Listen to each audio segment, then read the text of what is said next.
Students, welcome back to our today's lecture.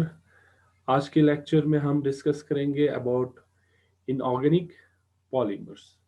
ये हमारा नया टॉपिक होगा। इसमें हम कुछ इनऑर्गेनिक पॉलीमर्स के बारे में डिस्कस करेंगे।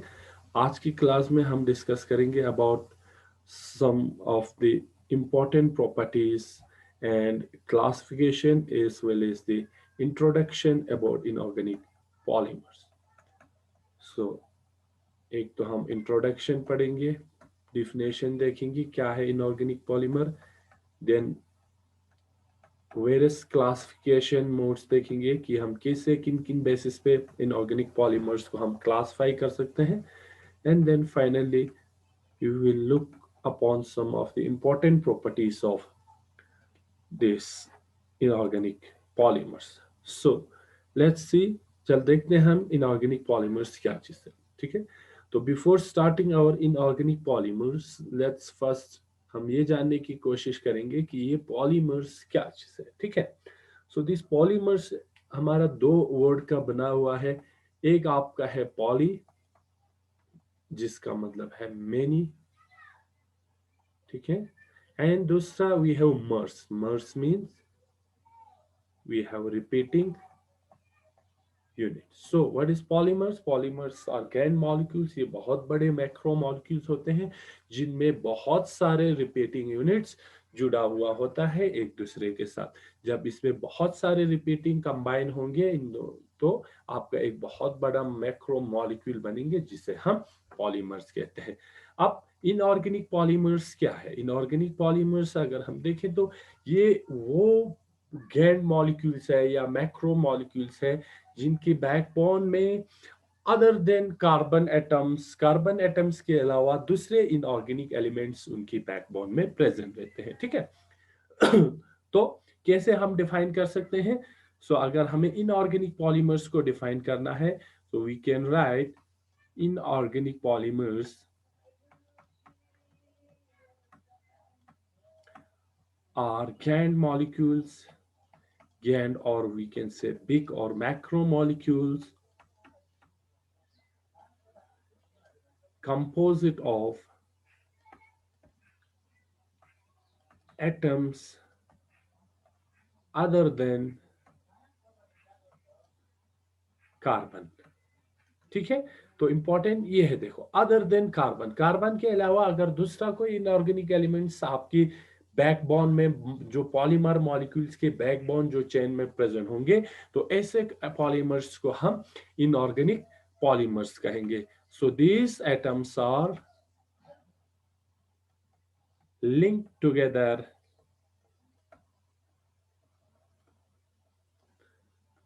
mainly by covalent bond. और इन जो एटम्स के बीच में क्या होगा, एक दूसरे के साथ एटम्स जिस तरह जुड़े होंगे वो आपका कोवैलेंट बॉन्ड होंगे। ठीक है, तो डिफरेंस क्या है? What is the difference between organic polymers and inorganic polymers?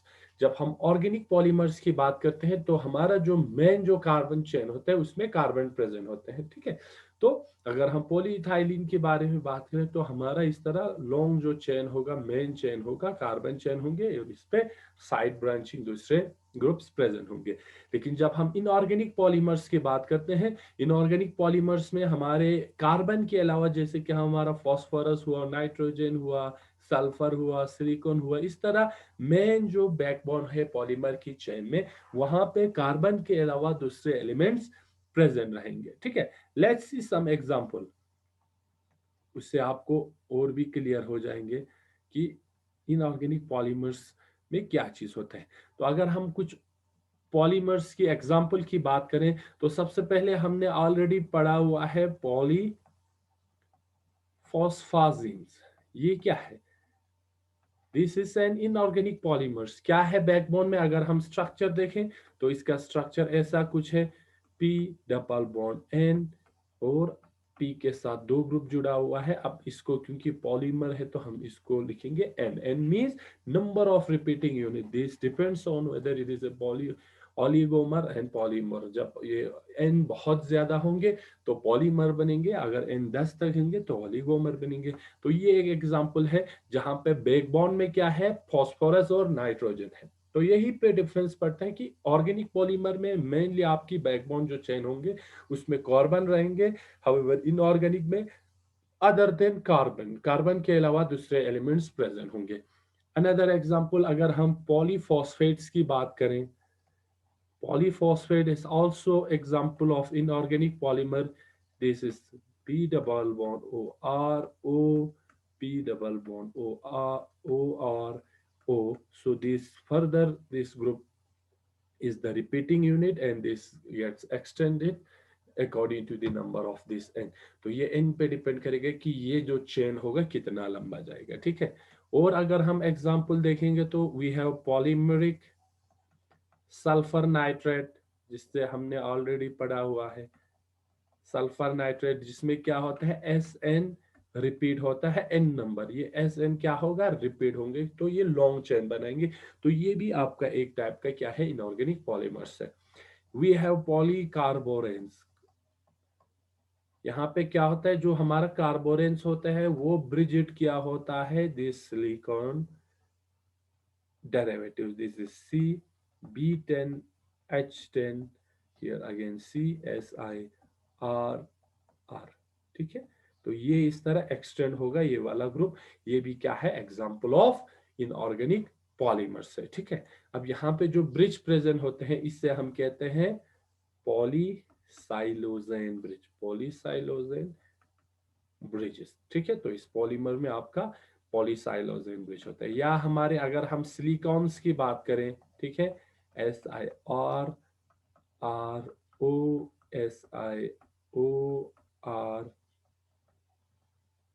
इस तरह ये क्या होता है एक्सटेंड होते हैं। तो ये भी हमारे क्या है इनऑर्गेनिक पॉलीमर का एग्जाम्पल है, जिसमें क्या है जो मेन जो का चेन है पॉलीमर बैकबोन चेन है उनमें कार्बन के अलावा दूसरे other elements are being present, तो इसे हम कहते हैं इनऑर्गेनिक पॉलीमर्स। और अगर सारे जो कार्बन चेन्स अगर पॉलीमर बैकबोन में प्रेजेंट रहेंगे वो हमारे पास रहता है ऑर्गेनिक पॉलीमर्स। तो ये डिफरेंस है between organic and inorganic polymers. इसके अलावा और भी बहुत सारे एग्जांपल्स हैं उनको हम आगे देखेंगे। Now comes to our classification, हम कैसे क्लासिफाई कर सकते हैं, classification of inorganic polymers, inorganic polymers इसको हम कैसे क्लासिफाई कर सकते हैं। सो बहुत सारे वेरियस बेसिस पे या मोड्स के बेसिस पे हम इनऑर्गेनिक पॉलीमर्स को क्लासिफाई कर सकते हैं। सबसे पहले हम इसको क्लासिफाई कर सकते हैं, for example the first classification is on the basis of, we can classify this inorganic polymer on the basis of atoms in the polymer skeleton। Polymer की स्केलेटन पे कितने number of atoms, different types of atom present है उसकी basis पे हम इसको classify कर सकते हैं। एक हमारे पास होगा होमो एटॉमिक पॉलीमर्स। अब ये होमो एटॉमिक पॉलीमर्स क्या है वो हम देखेंगे। सो होमो एटॉमिक में क्या होगा, only one type of elements are present, this are the polymers where only one type of atoms oblique elements are present, ठीक है।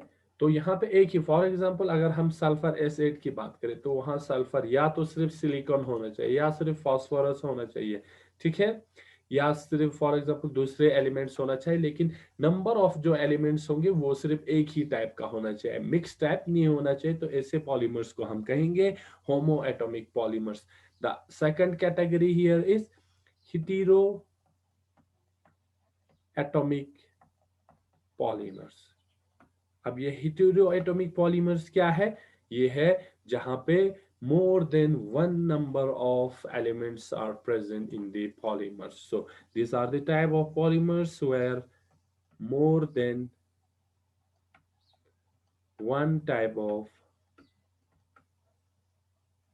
elements are present. जहां पे फॉर एग्जांपल अगर हम सिलिकॉन्स की बात करें तो इसमें क्या होता है, हमारा mainly silicon and oxygen present रहेंगे। या हम पॉलीफॉस्फाजीन्स की बात करें, वहां पे आपका फॉस्फोरस और नाइट्रोजन प्रेजेंट रहता है, ठीक है। तो पॉलीफॉस्फाजीन। सो अगर आपकी पॉलीमर में सिर्फ एक ही टाइप के एटम्स रहेंगे या एलिमेंट रहेंगे, इसे हम कहते हैं होमोएटॉमिक पॉलीमर्स। अगर more than one type of atoms और elements are present in the polymer chain, then we can call as hetero atomic polymers. तो ये हमारा पहला बेसिस था कि नंबर ऑफ एटम्स की बेसिस पे हमने पॉलीमर्स को कैटेगराइज किया और क्लासिफाई किया। सेकंड कैटेगरी अगर हम देखें तो सेकंड कैटेगरी हम एलिमेंट प्रेजेंट की बेसिस पे हम इनको क्लासिफाई कर सकते हैं। So on the basis of element present, अब क्या क्या होगा कि कौन सी एलिमेंट्स आपके पॉलीमर में प्रेजेंट है, हम उनकी बेसिस पे इनको क्लासिफाई कर सकते हैं। So the first is our boron containing polymers. अब हम इसमें जो मेजर जो मेन जो इनऑर्गेनिक पॉलीमर्स है उनको हम सिर्फ उनको ही देखेंगे। So boron containing polymers are those polymers in which boron atoms are present. We have examples where boron are present. These are the polymers in which boron are present. Example, we have borazine, which is B3N3H6, ठीक है। या हम लिख सकते हैं substituted बोराजिन। इन सबको हमने already पढ़ के आया हुआ है, ठीक है। सो दिस आर द या हम बोरोन नाइट्राइड की भी बात कर सकते हैं। तो ये वो पॉलीमर्स है जिनमें बोरॉन एटम प्रेजेंट रहता है, ठीक है। Then we have silicon containing polymers. हम सिर्फ उन पॉलीमर्स के बारे में बात करेंगे जिनमें हमारे इनऑर्गेनिक एलिमेंट प्रेजेंट रहेंगे। बोरॉन हुआ। Then we have silicon containing polymers in which where silicon are present. ये वो पॉलीमर्स हैं जिनमें सिलिकॉन प्रेजेंट रहता है। Example we have our well-known silicons, जिसमें क्या होता है SiO(SI) ग्रुप क्या होता है, रिपीट होता है। तो हमारे पास दूसरा कैटेगरी है वो पॉलीमर्स जिनमें सिलिकॉन एलिमेंट प्रेजेंट है, ठीक है। Third we have our phosphorus containing polymers। अब ये वो पॉलीमर्स है जिनमें फॉस्फोरस एलिमेंट प्रेजेंट रहता है। Example we have metaphosphates, we have polyphosphates, and we have phosphonitrile halides। इसको भी हमने ऑलरेडी डिटेल में डिस्कस कर चुके हैं। And the fourth category is our sulfur containing polymers। So these are the polymers in which our sulfur elements are present। sulfur elements are present. ये वो polymer है जिनमें हमारा सल्फर प्रेजेंट होता है। एग्जाम्पल अगर हम देखें तो हमारे पास है नाइट्रेट ऑफ सल्फर। सल्फर के नाइट्रेट जो बनते हैं वो क्या है, पॉलीमर्स है। Amide of sulphur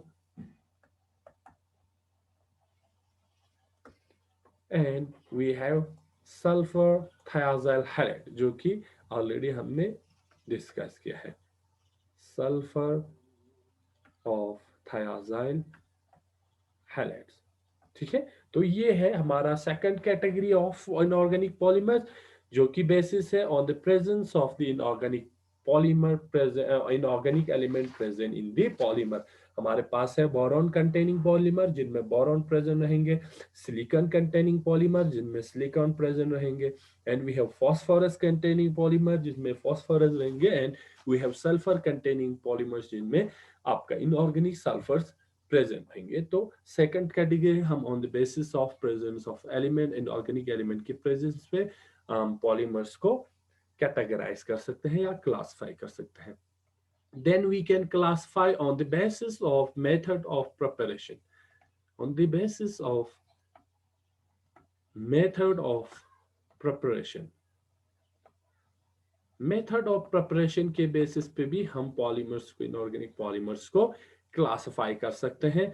so our first method is by condensation method. Condensation method, condensation method से आप किसी भी पॉलीमर्स को प्रिपेयर कर सकते हैं। सो कंडेंसेशन पॉलीमर्स क्या है? ये वो पॉलीमर्स हैं जिनमें दो मोनोमर ग्रुप जुड़ेंगे और वहां से कोई छोटा सा स्पेशिस उस पॉलीमराइजेशन में ऐसे बाय प्रोडक्ट निकल जाएंगे। ठीक है, तो यहाँ पे क्या होता है? टू और मोर similar type of simple molecules polymerizes with the elimination of, ये important है, with the elimination of small molecules such as, जैसे कि वाटर इज बाय प्रोडक्ट निकल सकता है, NH3 निकल सकता है, H2 निकल सकता है और HCl is by product.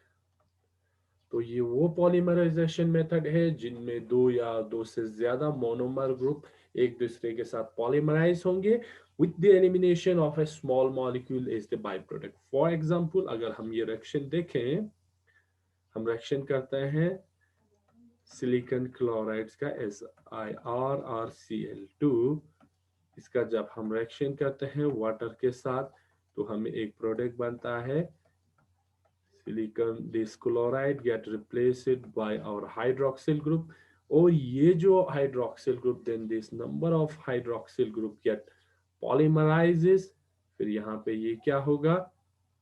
polymerize होंगे और यहाँ पे आपका n नंबर ऑफ H2O बाहर आएंगे जिसे हमने कहा इज अ बाय प्रोडक्ट, और यहाँ पे आपका पॉलीमराइज पॉलीमर फॉर्मेशन होता है इस तरह ROSIRROSIRR, then this gets polymerizes। तो इस तरह आपका क्या होगा? पॉलीमर फॉर्मेशन होंगे। पहले क्या हुआ? ये जो सिलिकॉन डेरिवेटिव्स वाटर के साथ करके आपका हाइड्रोक्सिल डेरिवेटिव्स फॉर्म किया। दिस हाइड्रोक्सिल डेरिवेटिव्स, अब दो हाइड्रोक्सिल, यहाँ से भी ऐसा एक ग्रुप आएंगे, वाटर निकल जाएंगे तो ये बीच में आपका ऑक्सीजन बॉन्ड बनेंगे, ब्रिजिड बॉन्ड बनेंगे, तो ये पॉलीमराइज होके एक बहुत बड़ा मॉलिक्यूल बनाएंगे जिसे हम कहते हैं पॉलीमर, सिलिकॉन पॉलीमर्स। तो इस तरह अगर आपका कोई पॉलीमराइजेशन होता है उनको हम कहते हैं कंडेंसेशन पॉलीमराइजेशन। मेनली क्या है यहाँ पे? एक small molecules will get released as a by product. तो ये आपका पहला कैटेगरी है। दूसरा है आपका एडिशन पॉलीमराइजेशन। एडिशन पॉलीमराइजेशन दूसरा मेथड है। अब एडिशन पॉलीमराइजेशन की जब हम बात करते हैं तो this polymerizations are mainly occurs in unsaturated molecule, जिनमें क्या होगा? आपका अनसेचुरेटेड मॉलिक्यूल्स में जिनमें आपका डबल या ट्रिपल बॉन्ड होगा। ठीक है, तो वहां पे ये वाला, यहाँ पे क्या होगा? दो मॉलिक्यूल्स एक दूसरे के साथ ऐड होंगे विदाउट टू मॉलिक्यूल्स और टू और more, we can say monomer unit combined together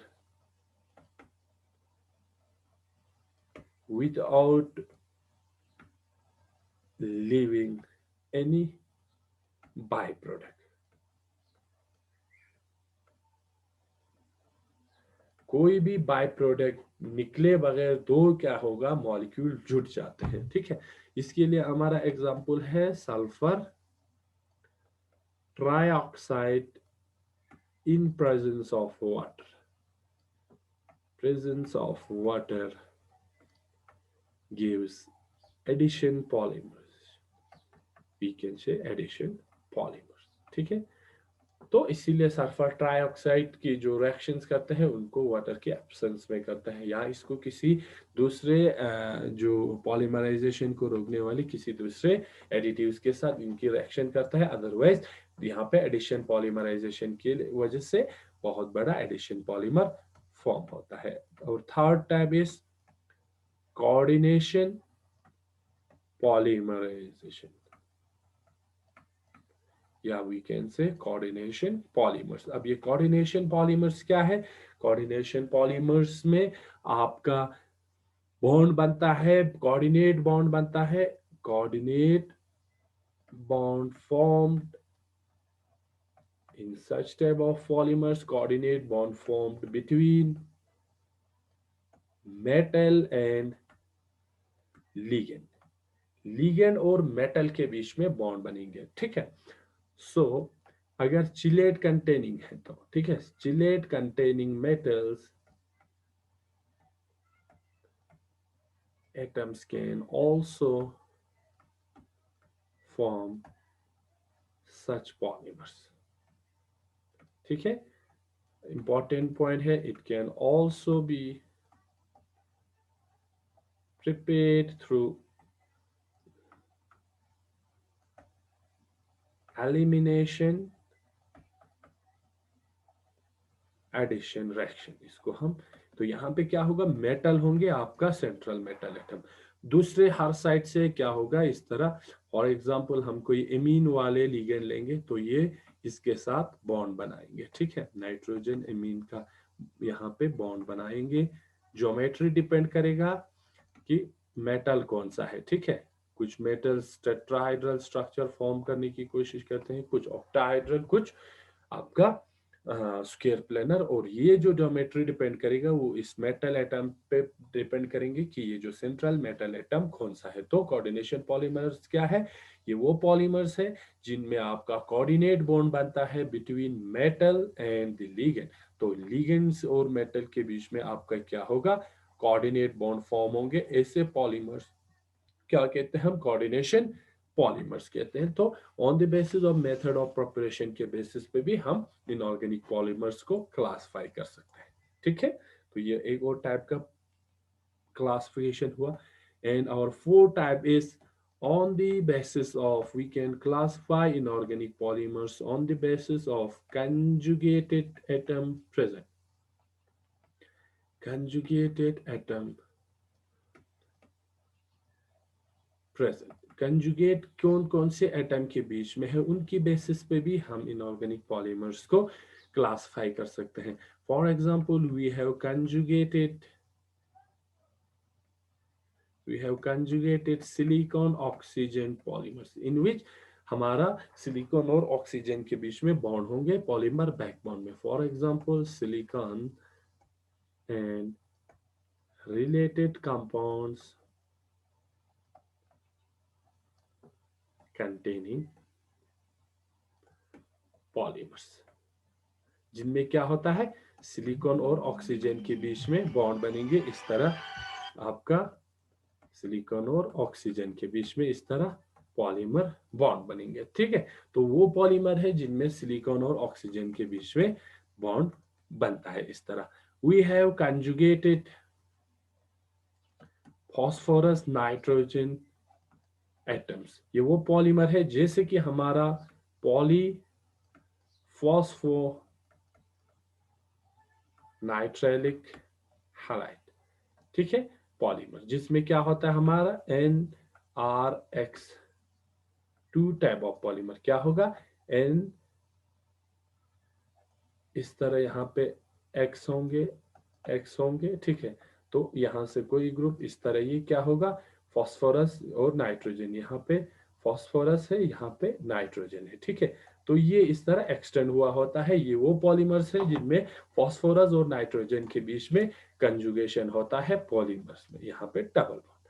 then we have some other polymers where we have conjugated sulphur nitrogen atoms. ठीक है, जैसे कि अगर हम पॉलीमेरिक सल्फर नाइट्रेट की बात करते हैं,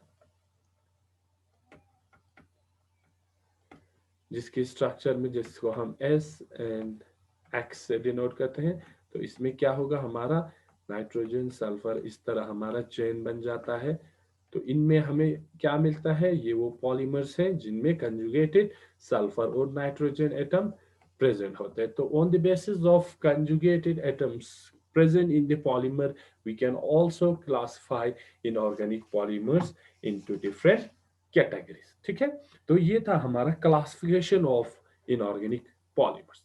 नेक्स्ट है और today's last topic is our properties. अब कुछ इंपॉर्टेंट प्रॉपर्टीज देखेंगे। General properties of inorganic polymers. General properties of inorganic polymers, तो देखेंगे कुछ इंपॉर्टेंट प्रॉपर्टीज। तो सबसे पहले जो प्रॉपर्टी है वो है, कुछ एक्सेप्शंस के अलावा all inorganic polymers do not burn. So our first property is with a few exceptions, जिनमें हमारा जैसे कि सल्फर है जो कि बर्न होता है। ठीक है, inorganic polymers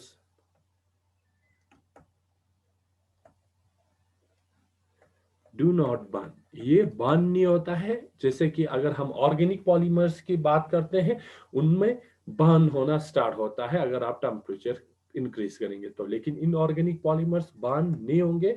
they only soften और मेल्ट एट हाई टेम्परेचर, वो सिर्फ सॉफ्ट होंगे या मेल्ट होंगे अगर आप उस टेम्परेचर को और भी ज्यादा इंक्रीज करें। तो इससे क्या होगा, हम इनको fire retardant as a fire retardant element हम इनको यूज कर सकते हैं। अगर इनऑर्गेनिक पॉलीमर्स बर्न नहीं होंगे तो हम is is in place of the organic polymer हम इनऑर्गेनिक पॉलीमर को यूज कर सकते हैं। दूसरा इंपॉर्टेंट प्रॉपर्टी है, inorganic polymers which have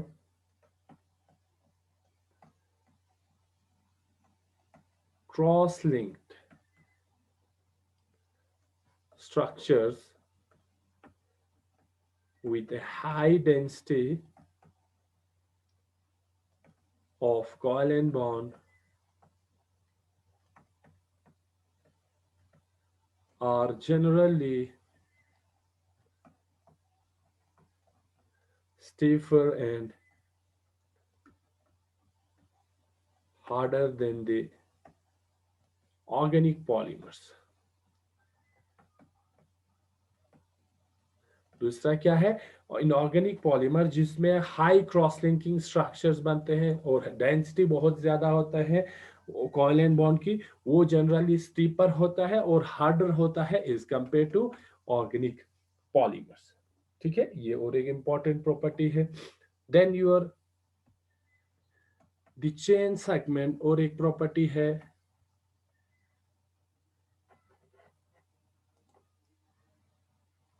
the chain segments between cross links in polymer having cross-linked structure are usually short and stiff।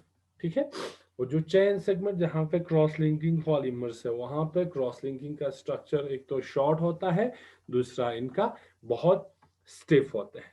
ठीक है, तो ये और एक इंपॉर्टेंट प्रॉपर्टी है। Next is most of the inorganic polymers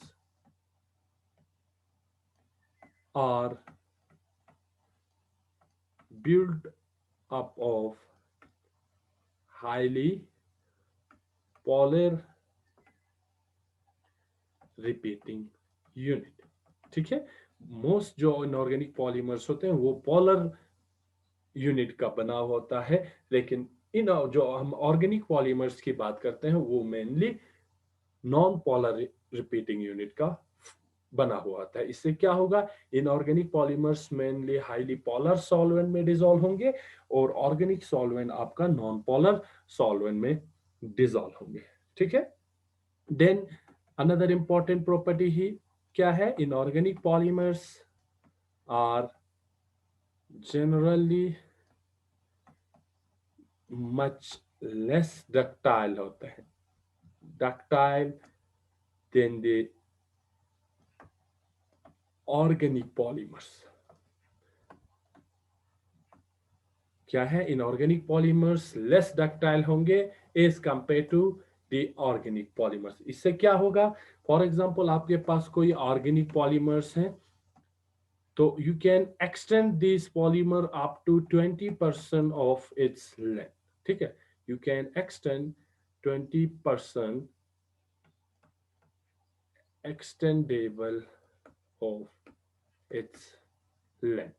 तो इसको आप और भी ज्यादा स्ट्रेच कर सकते हैं, लेकिन इनऑर्गेनिक पॉलीमर्स जो हैं इसको आप सिर्फ you can extend up to 10% of its length. तो डक्टाइल कम होने की वजह से आप ऑर्गेनिक पॉलीमर्स के कंपैरिजन में इनऑर्गेनिक पॉलीमर्स आप कम इनको स्ट्रेच कर सकते हैं। ठीक है, और ज्यादा अगर आप इसको स्ट्रेच करेंगे तो ये ब्रेक हो सकता है। ठीक है, and the last is in general your inorganic polymers